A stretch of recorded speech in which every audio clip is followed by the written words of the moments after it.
When I started introducing traditional foods to my kids, it took some time for them to enjoy foods like meat stock and sauerkraut, but they immediately loved yogurt.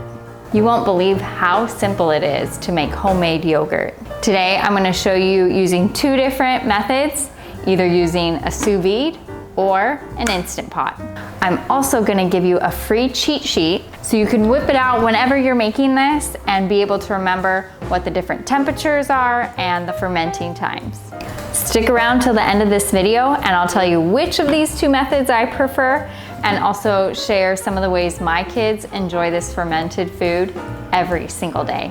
For a small amount of effort to make homemade yogurt, it's absolutely worth it.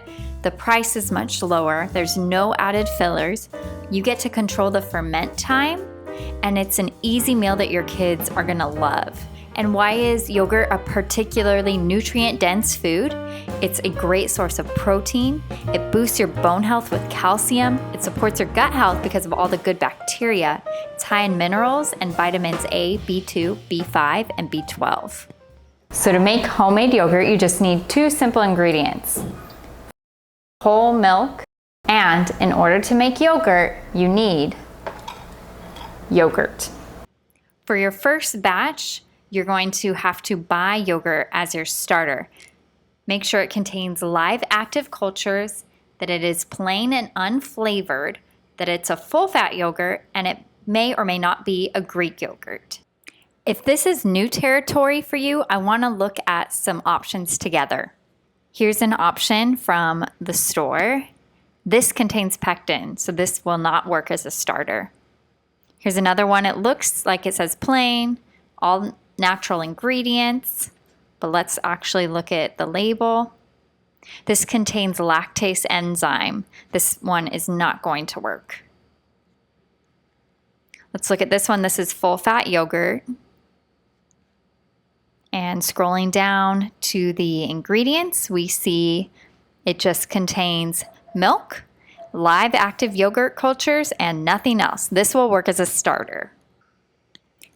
You don't have to buy any specific brand of yogurt as a starter. Just make sure it meets these criteria I've listed here. What's really important though is we are not going to be using our yogurt at the beginning of this recipe. Here's a quick run through of our steps. First, heat the milk to 180 Fahrenheit. Next, cool to 115 Fahrenheit. Then we're gonna mix our yogurt starter into the milk. And last, ferment at 110 Fahrenheit for 24 hours. So our first step is we're gonna heat up our milk to 180 degrees. In our Instant Pot, I'm gonna show you what that looks like. And for the sous vide method, I'm gonna show you what that looks like.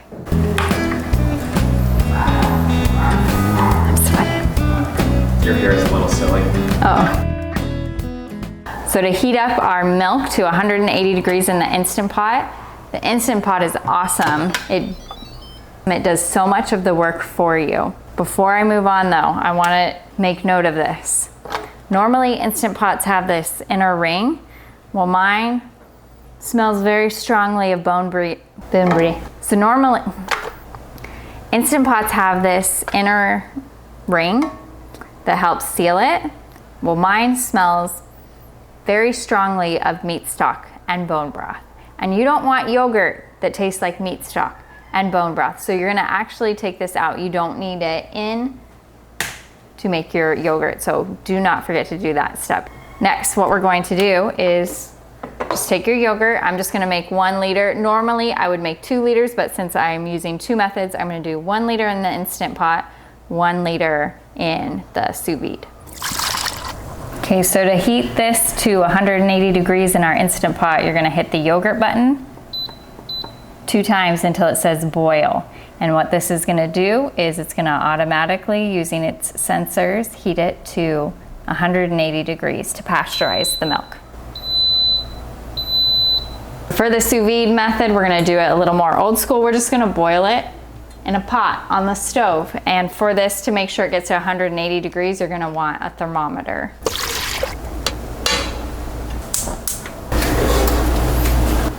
You might be asking yourself the question, why do we go through this trouble of heating up the milk to 180 degrees?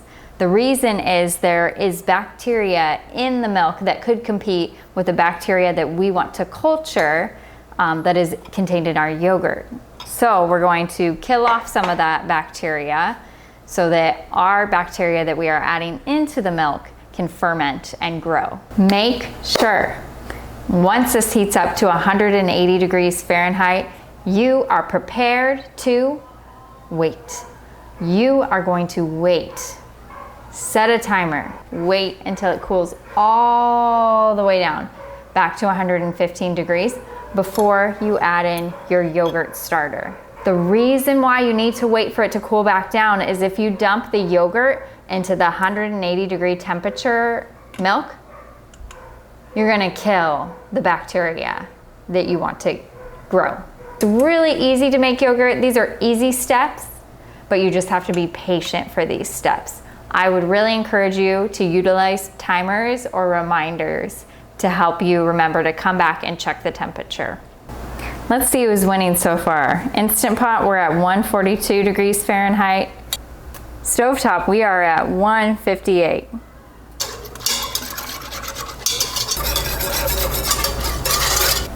So we're at just past 180 degrees.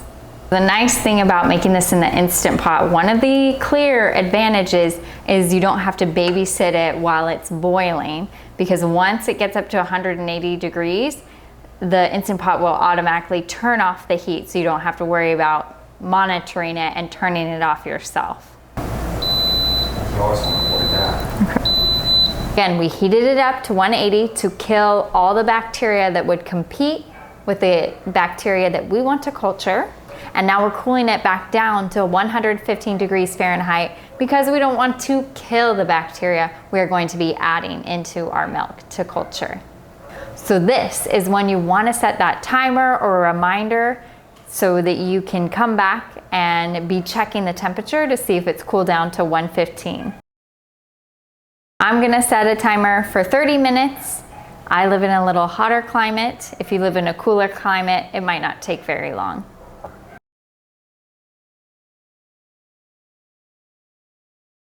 Let's see if these have cooled down now sufficiently. The Sous Vide milk has cooled down enough. The Instant Pot one, still we need more time for it to cool down just a little bit.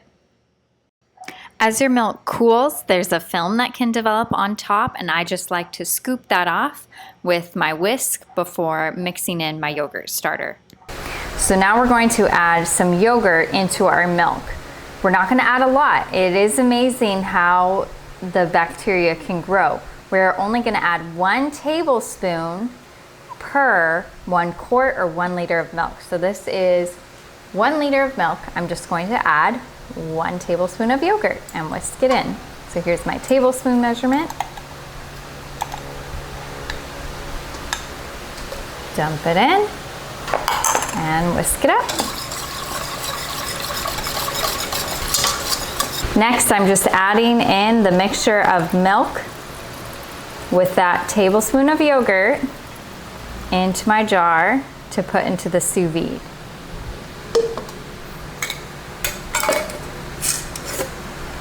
Okay, next I'm going to set my temperature for my sous vide. We're going to ferment this at 110 degrees Fahrenheit.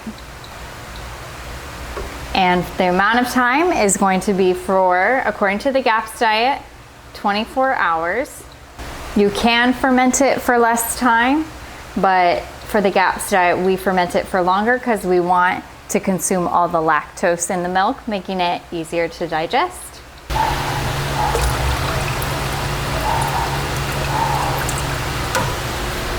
Put the lid on top. This just makes sure that the water doesn't evaporate so our sous vide doesn't turn off because the water level goes down. And hit start.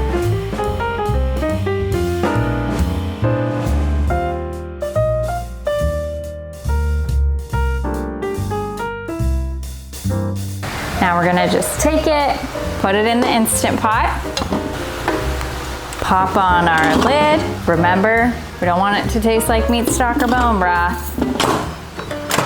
We're gonna go over to our yogurt button. Make sure when you push this, Right now it's at boil. We don't want that. Push it again. Uh-oh, it's at less. I don't want it at less. Push it again. Now it's at normal, but it's at the wrong time. It needs to be normal 24 hours.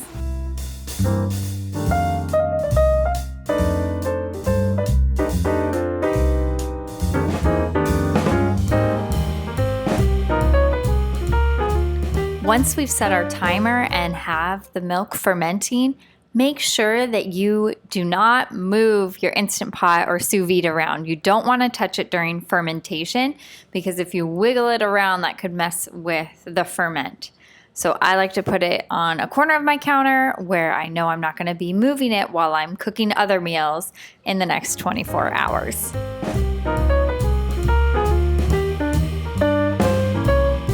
It's 24 hours later. Let's go ahead and check how our yogurt turned out. What I like to do before I put it in my mason jar is just mix it, whisk it around. There you can see kind of the thickness level of it. Now I'm gonna grab my mason jar and transfer it so we can put it in the fridge.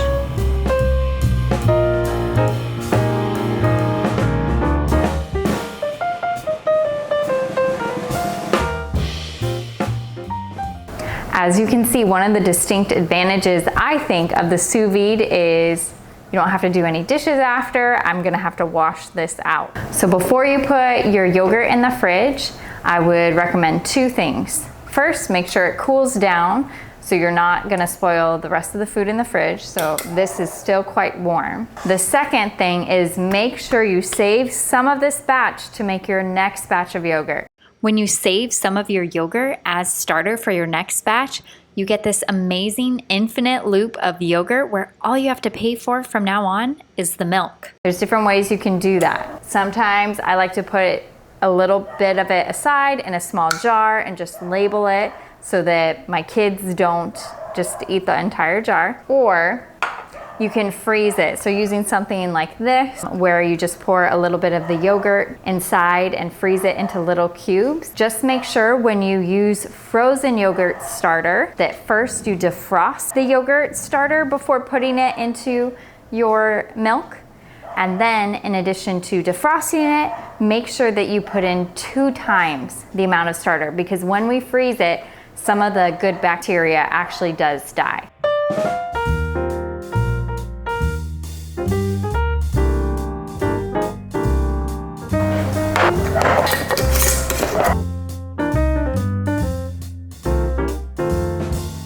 Next, I want to show you how we enjoy yogurt during the week. So most of the time for lunches, we will make a smoothie. My kids absolutely love it. They look forward to it. It's one of their favorite meals of the day. And it's one of the meals that's the least amount of work for mom. So win-win.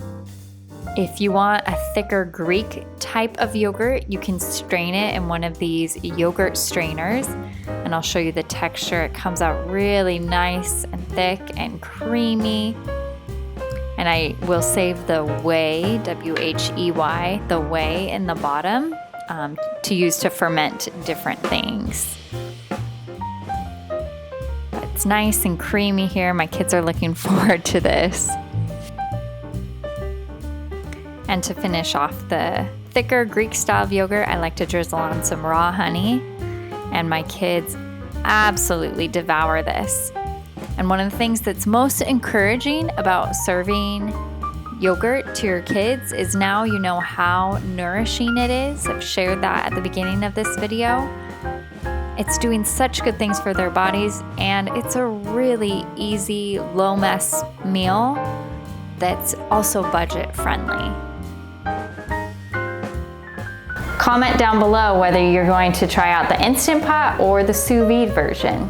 I actually personally prefer the sous vide method because I find I use my Instant Pot for so many other things that I need to keep my Instant Pot available for things like bone broth and meat stock.